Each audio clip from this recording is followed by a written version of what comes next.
Today on Monkey Life. Piquita! It's all about new arrivals. Piquita might be expecting one. We're pretty confident that she's pregnant.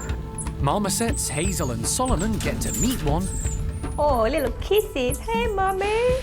And the park gets ready for 5 unusual nocturnal guests from 6,000 miles away.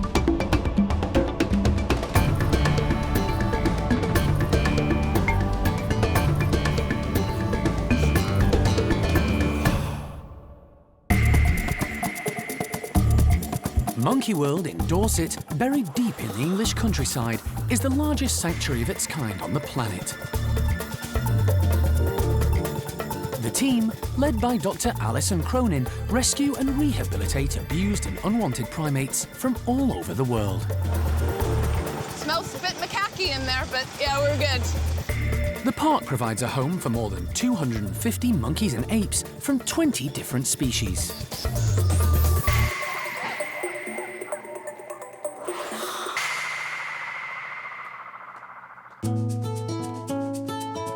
Over the last decade, Monkey World has led the way in the successful breeding and care of woolly monkeys.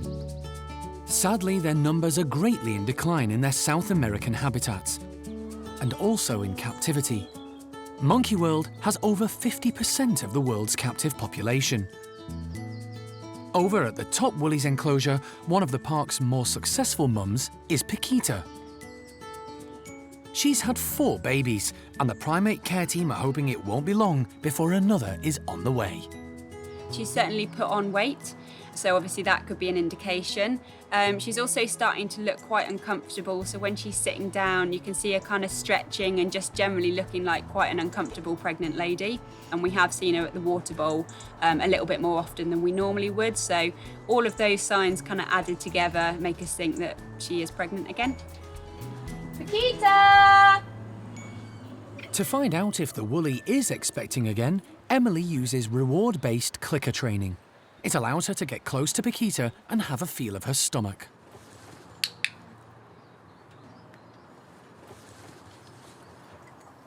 Hand. Good girl.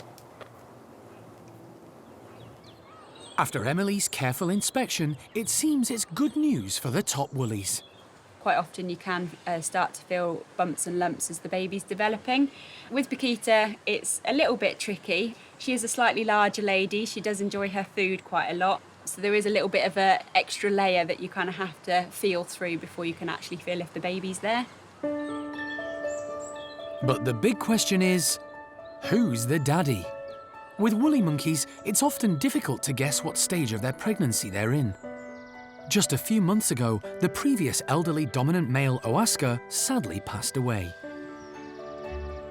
If the baby comes soon, it's pretty likely he's the father. This would be a lovely legacy for Oaska, because despite his leadership role, he didn't have many babies over the years. However, if Piquita keeps everyone waiting for longer, then it's highly likely the new infant is Chippies, who took over after Oaska's death. He's a very handsome, dominant male, so I'm sure he'll produce a very good-looking baby. But also it means that he's settled into the group very nicely. He's obviously building very good relationships with the females, and they've accepted him fully as their dominant male. For now, it's just a waiting game, but Emily's confident that Piquita is getting bigger for all the right reasons. I have felt a few kind of bumps and lumps that are developing over the weeks, but obviously I'll just keep checking her every single day, and hopefully as the baby grows they'll become even more evident.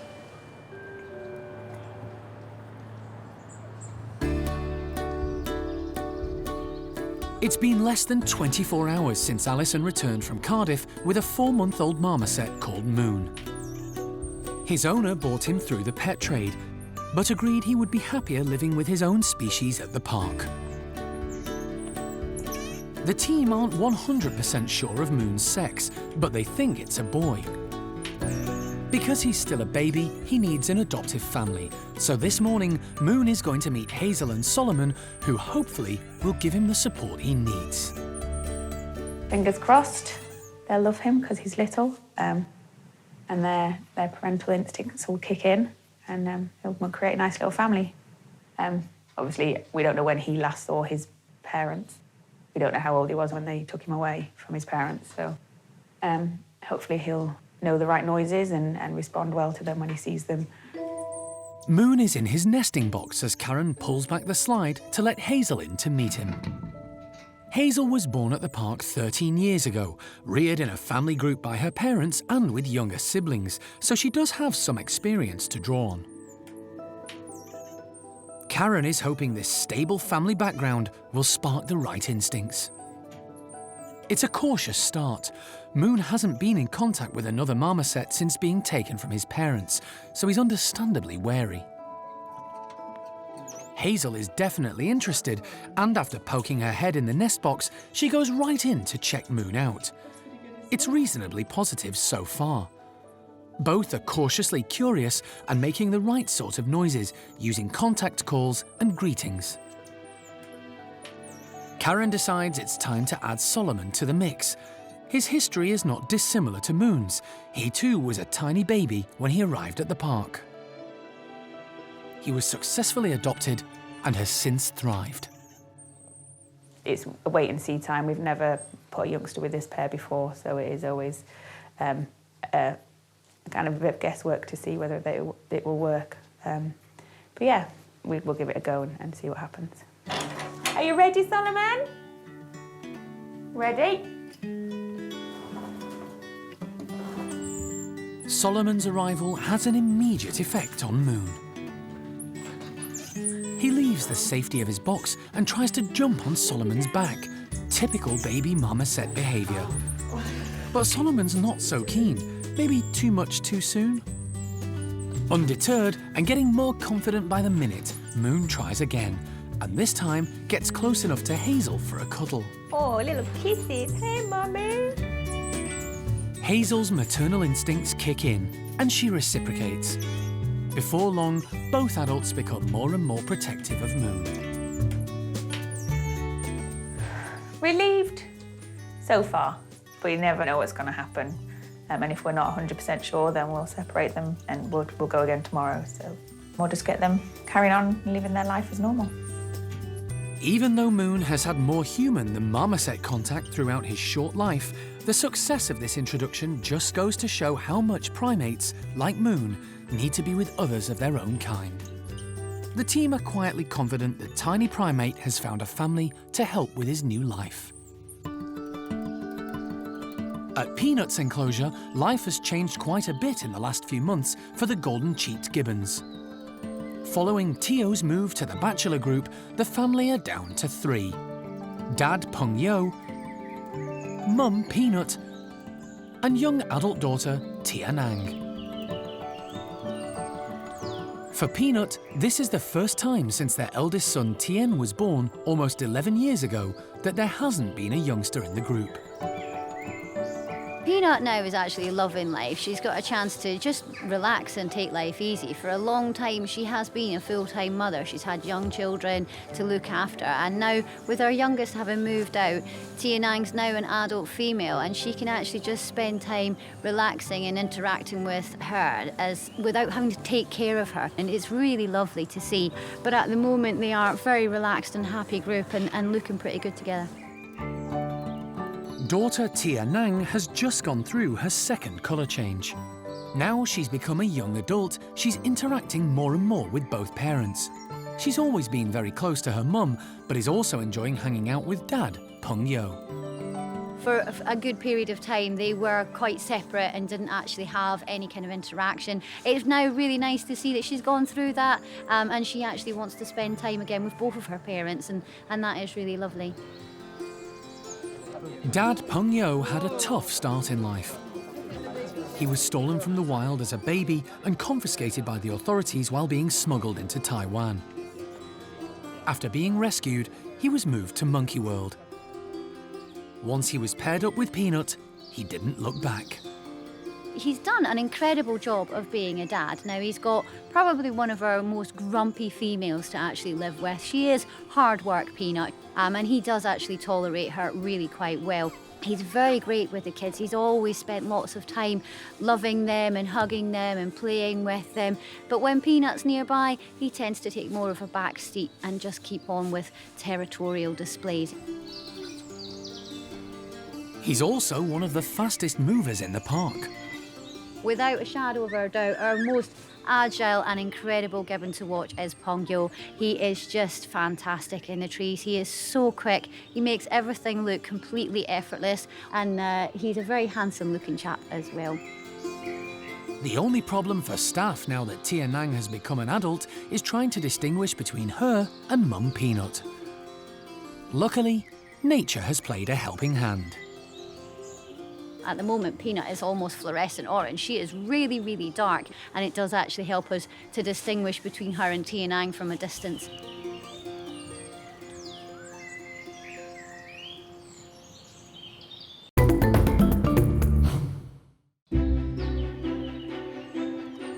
At the park's hospital building, it's all hands on deck as staff put the finishing touches to new bedrooms for some long-awaited special arrivals. You might not recognize it, but this is actually our hospital. And inside what was designed originally to be the recovery area of our hospital, which we've never really used, we've decided to kit it out with some bedrooms, and this is now our new Loris complex. So I'm very excited because this is the start of a new thing for us here at the park in assisting with the care, rehabilitation and conservation of slow loris. Beautiful, aren't they? Yeah. Tomorrow morning, 5 slow loris are due to arrive from Hong Kong. Slow loris are nocturnal primates from Southeast Asia, and due to a dramatic rise in the illegal pet trade, all 8 species are vulnerable or endangered and receive the highest level of protection under international law. Yeah, so all looking good. All 5 have been confiscated by the authorities from black market traders who smuggled them from the wild. Monkey World does have experience with lorises. Its sister sanctuary in Vietnam, Dao Tien, has rescued and rehabilitated many pygmy slow loris and has released more than 30 back into the wild. Hello, my friend. And 2 years ago, Alison went to the Maldives to collect Boo, a Bengal slow loris who had been confiscated by the authorities there. Okay. Last towns? She was brought back to the park, which acted as the quarantine centre before she could transfer to a wildlife trust in Devon. The 5 loris, 3 males and 2 females, will spend 4 months in quarantine. Then, they too will move to Devon, where they'll be part of a brand new European breeding programme to help secure this endangered species. We're going to be able to pair them up, so 2 male-female pairs, and then that leaves 1 surplus male to be a companion for the female Boo, who I brought back from the Maldives. So I'm just really pleased that something that we started 2 years ago and helping with is now coming back around and we're able to help more. And very exciting time because 5 slow loris coming into any one place is very rare. Alison frequently gets reports and photos of loris being offered for sale on the black market.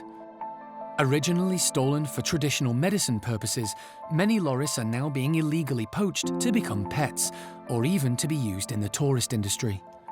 For these shy, nocturnal creatures, being snatched out of their natural habitat is extremely distressing, and most are very poorly cared for.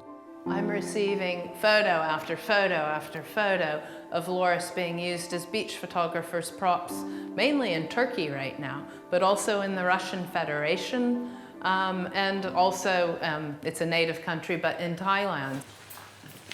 But for these 5, absolutely everything is being done to make sure they have all they need, and the excitement is building in what is the start of a whole new loris project for everyone at Monkey World.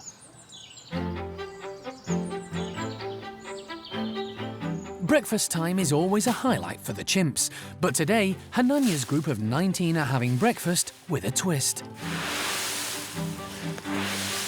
The primate care staff are filling the enclosure's empty pond with as much straw and dry leaves as they can. And rather than their usual varieties of fruit and veg, the team are putting whole limes among the leaves, as well as a scatter feed of seed and cereal. The chimps will have to hunt for their breakfast and track down this excellent source of vitamin C. The team are also placing a few extra limes around the rest of the enclosure to give the entire group a fair chance to get some breakfast.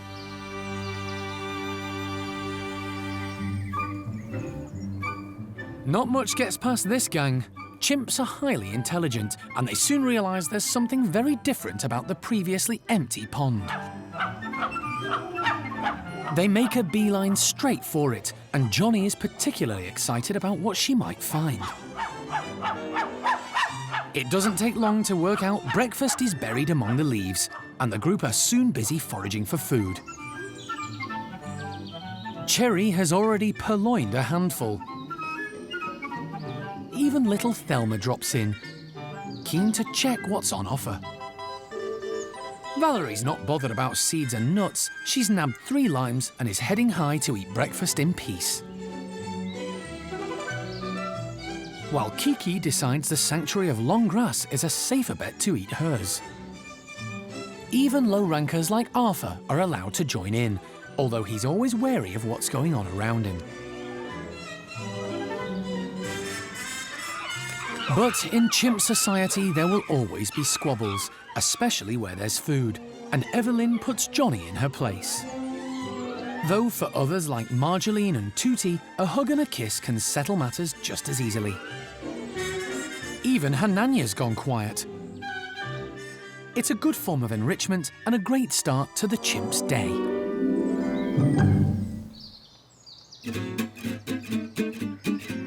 At 3 years old, Thelma is the youngest chimp in the park. Daughter of Hananya and Cherry, she's loved by all the chimps in the group and has the run of their territory. But when it comes to food, it's generally every chimp for his or herself. As charming as Thelma is, she's not a baby anymore, and Arthur's not giving up his breakfast for anyone. So she goes back to doing what she likes best, having fun.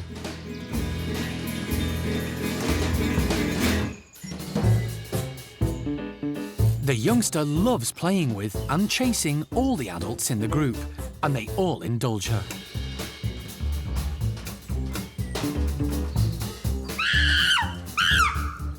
But Mum Cherry is always around just to keep an eye out and provide a hug.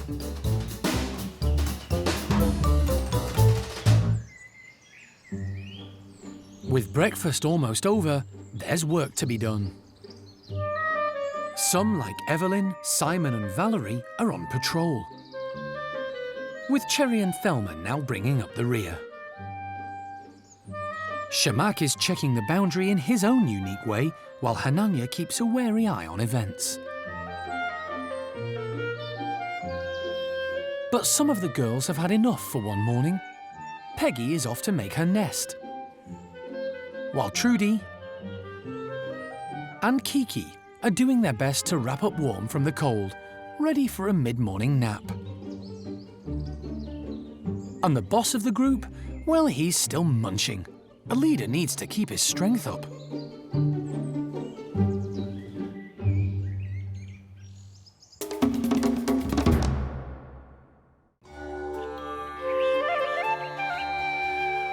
"6,000 miles away and half an hour outside the bustle of Hong Kong City, at Kadoorie Farm and Botanic Gardens Rescue Centre, 5 Bengal slow loris are preparing to leave their home to begin a new life in the UK. Monkey World is going to act as a quarantine centre for the 3 male and 2 female loris before they head to their new permanent home at the Sheldon Wildlife Trust in Devon. Pleased to have found a good placement solution for these animals, and Monkey World are going to be a critical partner in this exchange. They'll be receiving the animals and quarantining them and helping to move them on eventually to their final homes in the Sheldon Wildlife Trust.